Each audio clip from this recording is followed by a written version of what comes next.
अवधूत चिंतन श्री गुरुदेव दत्त श्री स्वामी समर्थ। कसे आहात मित्र आणि मैत्रिणींनो? आय होप मस्त असाल तर मस्तच राहा।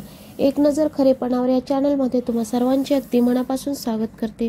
तुमच्या सर्व चांगल्या इच्छा पूर्ण होऊ देत अशी महाराजांच्या चरणी प्रार्थना करते आणि व्हिडिओला सुरुवात करत आहे। तर मित्र आणि मैत्रिणींनो, आता आज आपण बोलणार आहोत स्वामी समर्थांच्या जपाचे परिणाम आणि तो केव्हा कोणी कसा घ्यावा। स्वामी समर्थाच्या जपाची थोडक्यात माहिती देणार आहे, जे शक्तिशाली आहे मंत्र, आणि ज्यांनी या मंत्राचा अनुभव घेतलेला आहे त्यांना अनुभूती नक्कीच आलेली आहे। तर मला पण त्याचा अनुभव आहे आणि समाधानासाठी, सुखी नाही का, सगळ्या अडचणीवर मात करण्यासाठी, निर्भीड आणि निरोगी जिंदगी म्हणजे आयुष्य जगण्यासाठी या मंत्राचा अतिशय जास्त प्रमाणात उपयोग होत असतो आणि झालेला आहे। सर्व ज्यांनी कोणी या मंत्राचा अवलंब केलेला आहे त्यांना नक्कीच याचा चांगलाच फायदा झालेला आहे आणि प्रत्येकाला होतच असतो। तेव्हा ज्यांना कोणी सुरुवात केलेली नसेल, ज्यांना कुणाला वेळ असत नसेल आणि त्या वेळेअभावी ते करू शकत नसतील, तर त्यांच्यासाठी हे एक नाही का टायमिंग अशी मी बोलून देत आहे। कारण जेव्हा आपण केंद्रामध्ये गेलेलो असताना, केंद्रामध्ये जेव्हा म्हणजे नाही का गुरूंनी ज्या भाषेत समजावून सांगितलं की नाही का, भले बिझी असू शकतात, कारण कोणालाही कष्ट केल्याशिवाय, जॉब केल्याशिवाय किंवा नाही का जो काही उद्योग असेल तो केल्याशिवाय देतो देव देतो, पण कसं आहे, जागेवर बसून कधीच कुणाला जगू शकत नाही। कोणालाही कुठल्या ना कुठल्या पद्धतीनं कार्य करावंच लागत असतं। त्या कार्याच्या नंतरच आपल्याला फळ भेटतं, सिद्धी भेटतं, कर्म कोणतंही असो। पण कर्म करत असताना त्याच्या जे कर्म आहे त्याचं फळ भेटतच असतं, पण कर्म केल्याशिवाय काही साध्य होत नसतं। तर मग आपल्या या धावपळीच्या आयुष्यामध्ये प्रत्येकालाच वेळ मिळतच असेल असं सांगू शकत नाही। प्रत्येकाला जॉब 4 तासाचा, 6 तासाचा, 10 तासाचा असू शकतो असं नाहीये। वेळेअभावी काही जण करू शकत नाहीयेत, पण एक वेळ अशीही सांगितलेली आहे, नामस्मरणाला कुठल्याही वेळेचं बंधन नाही आहे असं सांगितलं गेलं।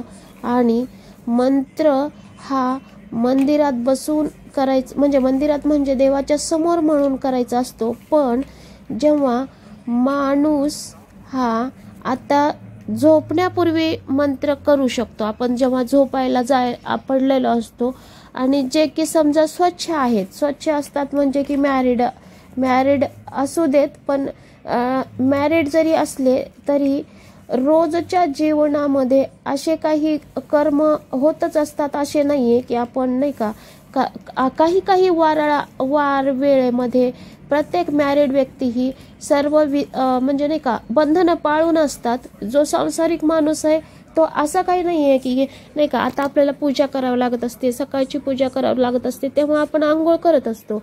कारण का तर ज्याच्या त्याला काही गोष्टी माहिती असतातच आणि नाही तरी ते डेलीचं असतं सकाळचं। पण संध्याकाळीही आता नाही का जे की वरिष्ठ असू शकतात, तर त्यांना वरिष्ठांना ह्या नाही का जे आता ह्या म्हणजे समजा मंत्रोपचार करू शकतात, मंत्राचं नामस्मरण करू शकतात, मंत्राचा जप करू शकतात।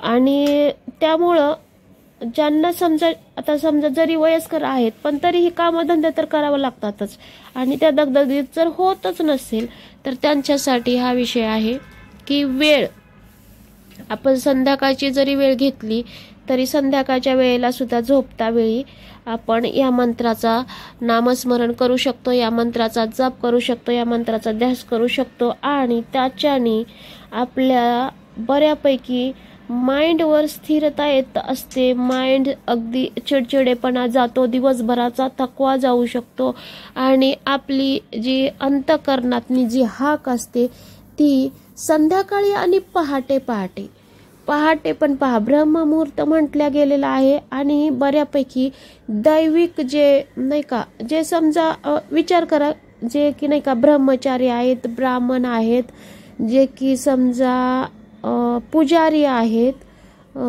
अजून असे बरेचसे आहेत नाही का, की जे जप तप ह्या ज्या गोष्टी करत असतात ते अगदी ब्रह्ममुहूर्तावर करत असतात, म्हणजे सकाळी उजाडण्याच्या अगोदर करत असतात. कारण तेव्हाचे जे सगळे नाही का एक शांतता असते आणि त्या शांततेत तुमची हाक अगदीच आर्ततेने देवाजवळ पाहावंच ते असं म्हणतात नाही का, एवढ्या दगदगीमध्ये. आणि त्यामुळे तेव्हाचं मुहूर्त अतिशय शुभ मानला गेला आहे देवधर्म करण्यासाठी, म्हणजे एक प्रार्थना करण्यासाठी. आणि त्यांचा खरंच दिवसही छान असतो, सगळं आरोग्यही सुंदर असतं, छान होतं, निरोगी राहतात ते. परत अगदी त्यांच्या चेहऱ्यावरती शीण हा मुळात दिसतच नाहीये. पहा, अगदी पहाटे उठलेले असून सुद्धा ते अगदी ताजेतवाने दिसतात. आणि जे की समजा 9 पर्यंत 10 पर्यंत 11 पर्यंत काही जण आहेत असेही शहरामध्ये की जे उठतच नाहीयेत आणि त्यांचा तो आळस, तो थकवा, तो नाही का थोडक्यात उदासीनता दिसते त्यांच्या. कारण दुपारपर्यंत त्यांचं आपलं सकाळचं आपल्यासाठी दुपार होते, त्यांच्यासाठी ती सकाळ झालेली असती दुपार, हे असे असतात. पण कसं आहे, त्याच्याने आपल्या घरामध्ये लक्ष्मी नांदत नाही, बरकता होत नाहीये किंवा टिकत नाही आहे असं असतं. आणि त्यासाठी जे पूर्वजांनी नियम लावून दिलेले आहेत, जे वावरलेले आहेत, त्या नियमाचं अवलंबन करूनच आपण आजची जिंदगी जगली तर आपल्याही जीवनाला एक सुंदर असं वळण लागू शकतं. आपला हवे ती नाही का आपले जे स्वप्न आहेत ते पूर्ण करू शकतो आपणही. भले हळूहळू होतील, कारण आजच्या या अशा नाही का अतिशय खरतड अशा आयुष्यामध्ये सामोरं जात असताना आपल्याला तर आत्ता तरी आपल्याला खरंच दैवी शक्तीची गरज आहे. आपल्याला आत्ता तरी खरंच देवाच्या नामस्मरणाची गरज आहे. आपल्या माइंडला, आपल्या शरीराला शांततेची गरज आहे. कारण दिवसभर कष्ट करून आपण थोडं जरी नामस्मरण आपण केलं तर आपलं माइंड अगदी स्वच्छ व्यवस्थित होऊन आपण जेव्हा झोप घेऊ तेव्हा आपल्याला अगदी नंतरचा दिवस उजळणारा, ताजा तवाना आणि प्रसन्न आणि हवा तसा उजळेल असं मला तरी वाटतं. कारण मी अनुभव घेत आहे आणि घेतलेलाही आहे यापूर्वीही. आणि मी मध्ये मध्ये थोडंसं नाही का की कसं असतं, आता सणवार आले तर कसं असतं, महिलांवरती प्रेशर असतं की घरातील नाही का सर्व गोष्टींकडे, घर म्हणलं की घरामध्ये महिलांवरती जास्त जबाबदाऱ्या असतात. पुरुषांचं कसं असतं, बाहेर जाणे, कष्ट करून पैसे फक्त कमवून आणून टाकत असतात. पण बाकी घरामध्ये अगदी क्षुल्लक गोष्टीपासून ते सर्वांचं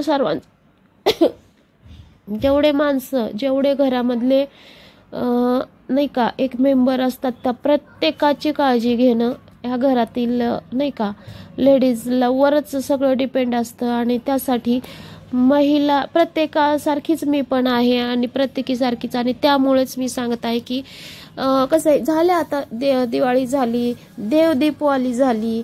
देवदीपवाळीच्या दिवशी तरी खरं सांगायचं म्हणजे खरंच अतिशय प्रसन्न मला. आता काल पण आम्ही नाही का चतुर्थीला गेलेलो आपल्या गणपतीला, आणि त्या दिवशी पण गेलेलो. पण नाही का गेल्या ह्याला नाही का आपल्या देवदीपवाळीला अतिशय वर्णन करण्यापलीकडं सुंदर केलं होतं. सगळं दिवे हे ते सगळं डेकोरेशन वगैरे करून अतिशय सुंदर, अतिशय प्रसन्न वाटत होतं. आणि फक्त आपल्या मंदिरातच नाही गणपतीच्या, तर ठिकठिकाणी मोठमोठ्या जे देवालय आहेत, पंढरपूरचा असू दे, तर देवी तुळजाभवानीचा असू दे, दत्तांचा असू दे, अक्कलकोट असू दे, इकडं आपलं कुठे जिकडे म्हणाल तिकडे. परत आपलं नाही का श्रीरामाचं अयोध्येत असू दे, कसले तिकडं आपलं काही जाणं तर नसतं, पण कसलं सुंदर आणि कितीतरी सुंदर अक्षरशः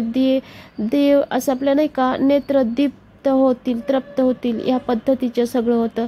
तसंच एवढं छोटं मोठंच का असेना पण आपल्या गणपतीचं पण अतिशय सुंदर वाटलं. आणि कालही आम्ही आता चतुर्थीच्या निमित्तानं मंदिरला जातच असतो, तसे गेलेले असताना फारच सुंदर लाइटिंग डेकोरेशन आहे ते सगळं. कसं आहे देवाचं दर्शन, देव हा कुठलाही देव असू दे, देवाचं दर्शन हे माणसाला त्या वेळेला त्या वाराला अतिशय प्रसन्न करत असतं, समाधानी करत असतं. आणि ज्यांना हे म्हणजे नाही का सवयी आहेत त्यांना तर याचा अनुभव घ्यायला मजा वाटते, अतिशय प्रसन्न. त्याच्यापेक्षा श्रीमंती कशातच नाहीये, हा असा भाग असतो.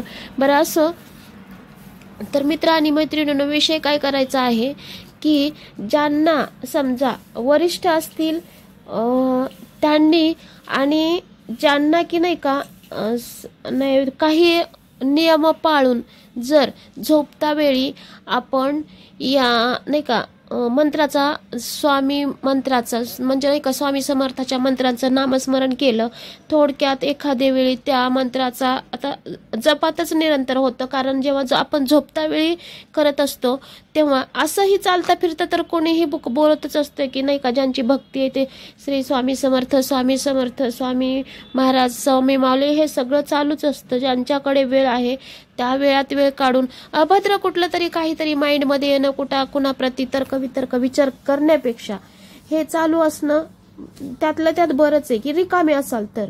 आणि जेव्हा झोपताय तुम्ही वेळ नाही आहे आणि अजिबातच वेळ नसताना जर तुम्हाला संध्याकाळी फक्त एक जरी तुम्ही तारक मंत्र पूर्ण कंप्लीट केला, एक जरी तारक मंत्र स्वामीचा तारक मंत्र एक जरी पूर्ण कंप्लीट केला, निशंक होई रे मना, निर्भय होई रे मना, ह्या मंत्राचा तुम्ही एकदा जरी पूर्णपणे बोलून नंतर तुम्ही डोळे झापून झोपला, हा दर दिवशी आणि दरच दिवशी जर करत राहिलं, हा महिलांसाठी फक्त तेवढे 4 दिवस तुम्ही दुर्लक्ष केलं तरी काय हरकत नाहीये.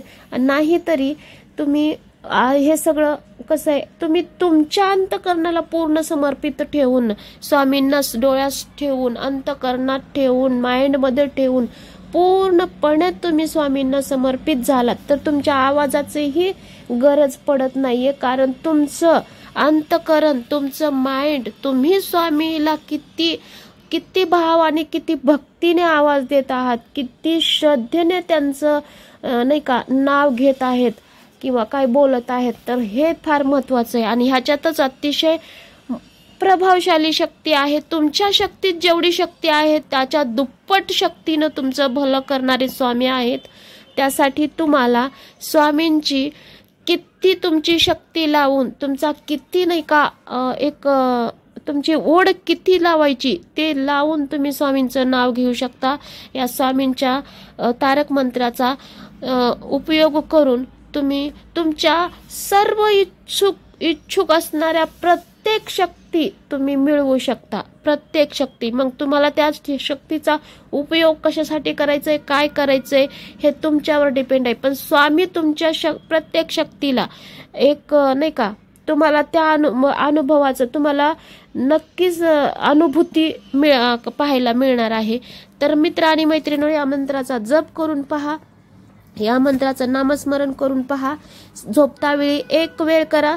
त्या दिवशीच्या सकाळची सुरुवात कशी होते त्यानंतरचे पुढील दिवस दर दिवस तुम्हाला या सवयी होतील आणि त्या वेळेला तुमचं तिथून पुढचं आयुष्य नक्कीच मार्गी लागू शकतं. आणि हे एक वेळ करून पहा.